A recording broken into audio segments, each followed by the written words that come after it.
বন্ধুরা, পুরোনো সময়ে ঘড়ি কেমন ছিল চলুন জেনে নেই। সবচেয়ে আগে মানুষ সূর্যকে তাদের ঘড়ি মানত। সূর্য উঠলে সকাল, মাথার উপরে এলে দুপুর, আর ডুবে গেলে সন্ধ্যা। তারপর এলো সূর্য ঘড়ি, যেখানে মাটিতে একটা লাঠি গেড়ে তার ছায়া দেখে সময় মাপা হতো।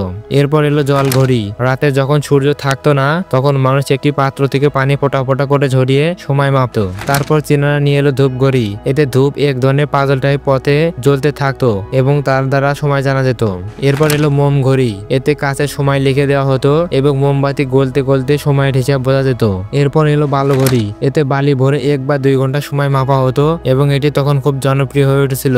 তারপর এলো দুলকাঠি ঘড়ি, পেন্ডুলাম ক্লক, যা একদম সঠিক সময় দেখাতো, তবে এতে শুধু ঘন্টার কাঁটা থাকতো এবং সাধারণত বড় বড় মিনারে বসানো হতো।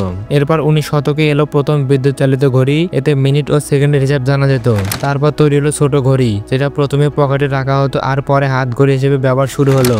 আর আজকের যুগে এসেছে ডিজিটাল ঘড়ি, যেখানে কাটার কোনো কাজই নেই।